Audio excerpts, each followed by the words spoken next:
બેનું થઈ ગયું.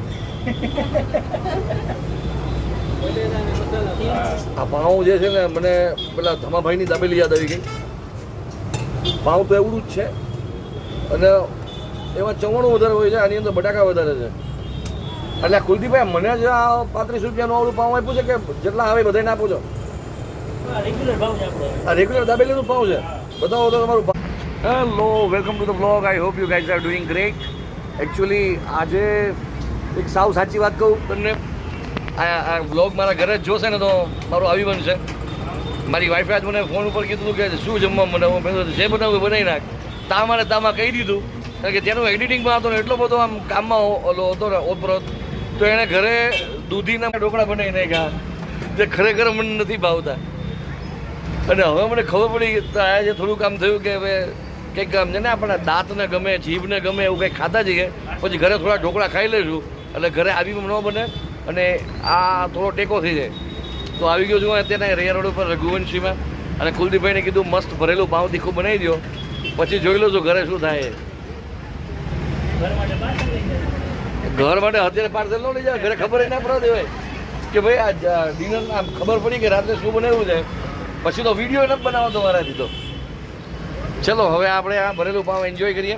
તમને કીધું આના પાઉંના કેટલા છે? એના 35 રૂપિયા આ ભરેલું પાઉં. અને એમની સ્પેશિયાલિટી એ છે કે ભૂંગળા બટેટા છે ને એ કોઈ આવે એટલે એમને પહેલેથી કટકા કરીને ન રાખ્યા હોય. જ્યારે પણ કસ્ટમર આવે ત્યારે વ્યવસ્થિત પીસ કરે, ગ્રેવી કરે અને ચટણીને બધું એડ કરે, એટલે ફ્રેશ બટેટા તમારી સામે રાખે. તો ચલો આવું તમને આખી પ્રોસેસ દેખાડું. જો અત્યારે હું આવ્યો, મેં પહેલાં તો ભૂંગળા બટેટાનો ઓર્ડર આપ્યો, પછી કીધું ના આપણે હવે ભરેલું પાઉં જ ટેસ્ટ કરીએ. ત્યાં એમણે અંદરથી બટેટા ફ્રેશ લઈ અને પછી અહીંયા પીસ કર્યા અને હવે એની ગ્રેવી કરશે.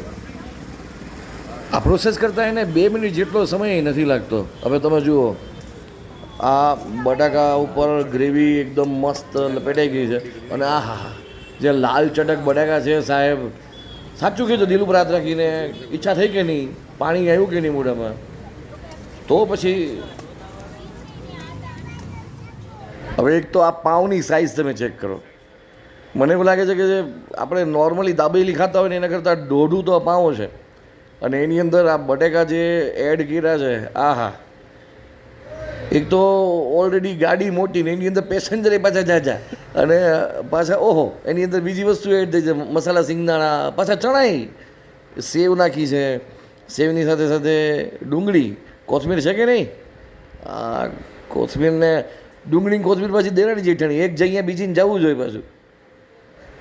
અને હવે માથે બાકી રહી ગયું તો લાલ ચટણી, એટલે વ્યવસ્થિત રીતે જમ્બોની સાથે સ્પાઇસી ભરેલી બનાવી જ નાખી છે કુલદીપભાઈ.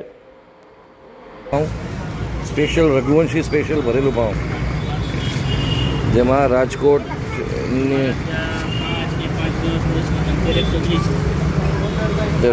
રઘુવંશી સ્પેશિયલ ભરેલું પાઉં. આ પાઉં જે છે ને મને પેલા ધમાભાઈની દાબેલી યાદ આવી ગઈ. પાઉં તો એવડું જ છે અને એમાં ચવાણું વધારે હોય છે, આની અંદર બટાકા વધારે છે. એટલે કુલદીપભાઈ મને જ આ 35 રૂપિયાનું આવડું પાઉં આપ્યું છે કે જેટલા આવે બધાને આપો છો? રેગ્યુલર ભાવ છે આપણો. આ રેગ્યુલર દાબેલીનું પાઉં છે. બતાવો તો તમારું પાઉં. આ તમે જો રેગ્યુલર દાબેલી જે છે ને એની પણ એનું પાઉંની સાઇઝ તમને બતાવો. આ સ્પેશિયલ બનાવડાવો છો? વાહ, એટલે નોર્મલ આપણે દાબેલી ખાતા હોય એના કરતાં મોટું પાઉં છે.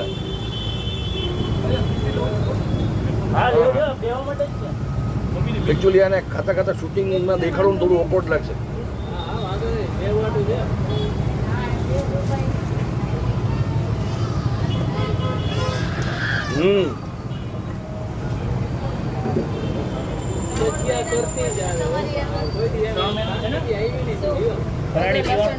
આ વખતે તમે ટેંગીને સોચી કરી નાખીને સ્પાઇસીને સુધાર કરી દીધી.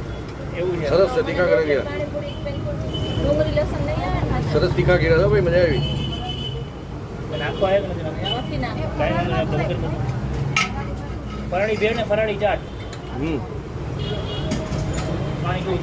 વિચાર કર્યો જે ગુજુ બોક્સ માટે વિડીયો બનાવતો છે આ વખતે તમને સાયક્લોનિકમાં દેખાડી દીધો. મને લાગે છે આ પાઉં માટે મારે પાછું આવવું પડશે ગુજુ બોક્સમાં વિડીયો બનાવવા. આ વિડીયોને અહીંયા કમ્પ્લીટ કરીએ. વ્લોગને કન્ટિન્યુ કરીએ.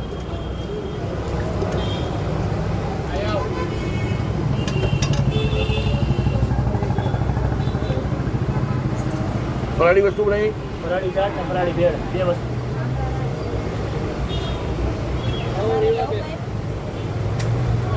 બની ગયું ત્યાં ફરાળ નથી લસણિયા બટેટાની હારે બહુ કરી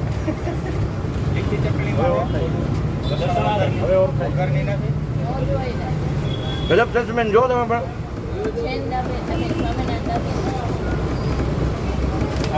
ફરાળી ડુંગળી મળી જાય.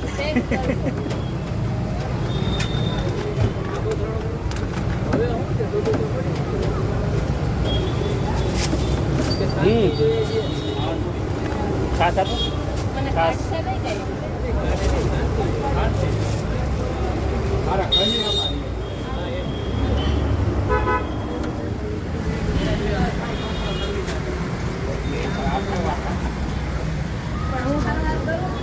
ચાલો હવે આ વિડીયોને કમ્પ્લીટ કરીએ આપણે. તો કુલદીપભાઈના ભૂંગળા બટેકા છે અને આની ખાસિયત છે એમાં મસ્ત માથે ચટપટી સેવ ને બુંદી પણ એડ કરે છે. બાકી તો બધું દાણા ને બધું એડ કરે જ છે સાથે.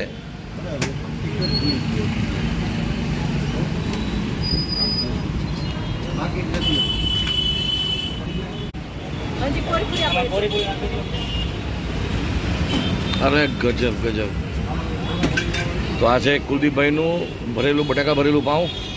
આની અંદર ઘણી બધી વસ્તુઓ છે પણ જે મેઇન તમને ફ્લેવર મળી છે એ તીખા લસણિયા બટેકાની છે. આ લસણિયા બટેકા. Good morning, welcome to the vlog. I hope you guys are doing great. એમાં ઘણા દિવસથી એવું થાય છે કે વ્લોગની શરૂઆત જે છે ને એ ઓફિસથી થાય છે ને ઓફિસમાં ખતમ થઈ જાય છે. મને છેલ્લે પાછા તમને BTS દેખાડવાનો વારો આવે છે.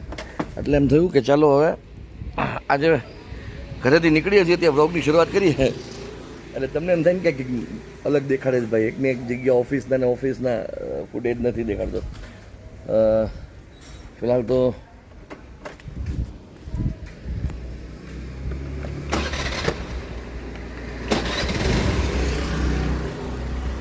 કે આજે થોડુંક ઓફિસે પહોંચીને પહેલાં 2-3 નાના કામ પતાવવાના છે. નાના કામ પતે ને પછી એમ થાય કે વાવ કંઈક કામ કર્યું આપણે ઓફિસે. ટાઈમ પાસ નથી કર્યો એટલે કામ પતાવીને પછી મળું તમને.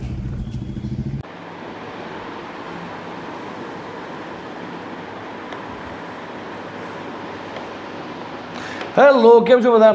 અરે આઈ એમ રિયલી સોરી, તમારી સાથે અંદર ઓફિસમાં આવતાની સાથે જ મારે કટ કરી નાખવું પડ્યું કારણ કે મોટાભાઈ રાહ જોઈને બેઠા હતા અને એનું ઘણું બધું કામ બાકી હતું. Pant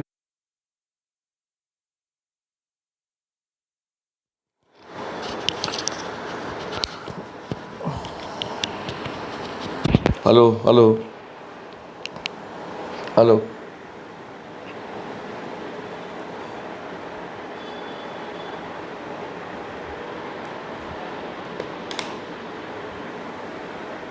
hello.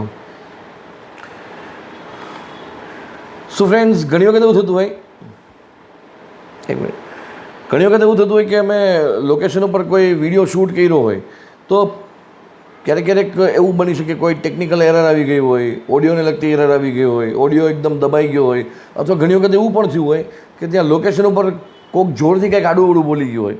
ઘણી વખત એવું થતું હોય ને કે ભાઈ માણસો નોર્મલી મિત્રો સાથે બેઠા હોય તો બોલવામાં કદાચ કોઈ એવો શબ્દ કે જે અમારે ફિલ્ટર કરવો પડે તો એ વસ્તુ સાંભળ્યા પછી અમારે એની માથે વોઇસ ઓવર લગાડવો પડતો હોય કે ભાઈ એ સમયનો ઓડિયો એકદમ વ્યવસ્થિત મૂકી શકાય એમ ન હોય તો અમારે પાછળ વોઇસ ઓવર દેવો પડતો હોય. ક્યારેક એવું પણ થતું હોય. ફિલહાલ તો આ વિડીયોને આપણે અહીંયા જ કમ્પ્લીટ કરીએ છીએ, આ વ્લોગને, કારણ કે હજુ ઘણું બધું બીજું કામ બાકી છે. એડિટિંગ કર્યા પછી વોઇસ ઓવર કરવાનો બાકી છે અને હજી બિઝનેસને લગતું પણ થોડું કામ બાકી છે. આપણે કામ કરીએ પોસ્ટ લંચ નેક્સ્ટ વ્લોગમાં મળીએ અને પછી જે આખા દિવસની ઘટમાળ છે એ નેક્સ્ટ વ્લોગમાં સાથે સાથે તમને જે જૂના અમુક વિડીયો શૂટ કર્યા હતા ને એના ઇન્ટરેસ્ટિંગ BTS હોય છે, બિહાઇન્ડ ધ સીન્સ, એ હું તમને દેખાડીશ. મળીએ છીએ નેક્સ્ટ વિડીયોમાં. જય જય ગરવી ગુજરાત.